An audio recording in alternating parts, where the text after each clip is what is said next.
প্রিয় দর্শক আসসালামু আলাইকুম। সবাইকে মায়া রান্নাঘরে আগমন জানিয়ে শুরু করছি আজকের রেসিপি করব চিংড়ি মাছের দো পেঁয়াজা। তো এখানে আমি চিংড়ি মাছ নিয়েছি। ফ্রিজে ছিল মাছটা ফ্রোজেন করা, সেখান থেকে বের করে আমি পানিতে রেখে দিলাম। 5 মিনিটের জন্য রেখে দেব। 5 মিনিট পর আমি মাছটাকে কেটে ধুয়ে ভালো করে পরিষ্কার করে নিয়ে আসতেছি আপনাদের সামনে। তো সেটুকু সময় অপেক্ষা করুন। তো এখানে 10 পিস মাছ আছে। তো চিংড়ি মাছ ফ্রিজে রেখে দিলে বেশিক্ষণ বরফটা ছুটতে সময় লাগে না। তো আমি এখানে পরিষ্কার করে নিয়েছি। তো চিংড়ি মাছের উপরে যে লম্বা একটি কাঁটা থাকে, কাঁটাটা ফেলে দিয়ে এর ভিতরে যেটি ময়লার থলি থাকে সেই ময়লার থলিটাকে ফেলে দিয়েছি। আর আমি এখানে চিংড়ি মাছের বড় বড় লম্বা যে ঠ্যাং থাকে সেই ঠ্যাংটা নিয়েছি, আর খোসা সহ নিয়েছি। আপনারা চাইলে খোসা ছাড়িয়ে নিতে পারেন।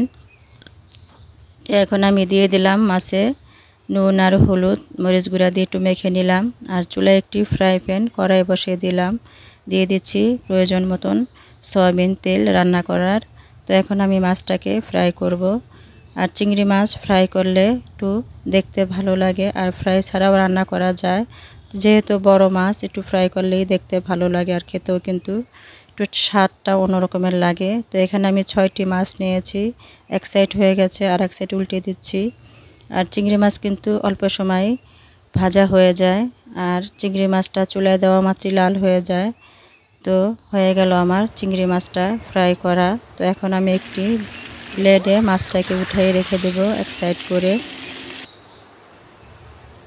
তো আমার এই ভিডিও যদি ভালো লাগে তাহলে আমার চ্যানেলটা কিন্তু সাবস্ক্রাইব করবেন, কমেন্ট করবেন, শেয়ার করবেন। ফেসবুক পেজ থেকে দেখে থাকলে ফলো দিবেন।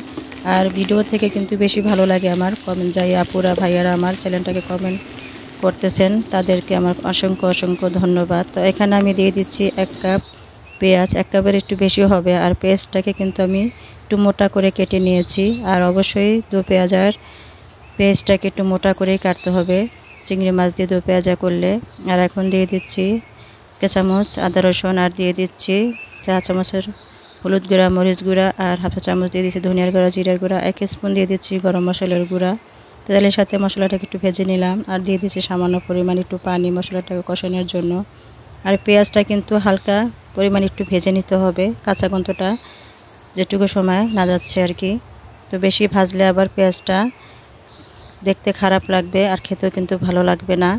তো এখন আমি মশলাটা কষানো শেষ, তেলটা ছেড়ে দিয়েছে। এখন আমি মাছটাকে দিয়ে একটু কষিয়ে নিলাম মশলার সাথে উল্টে পাল্টে। এখন দিয়ে দেব মাছের গায়ে গায়ে সামান্য পরিমাণ পানি, আর বেশি পানি দেব না যেহেতু এটা দো পেঁয়াজা করব। আর দিয়ে দিচ্ছি ফিশ সস 2 চা চামচ, দিয়ে দিলাম টমেটো সস, দিয়ে দিলাম সয়া সস 1 চামচ।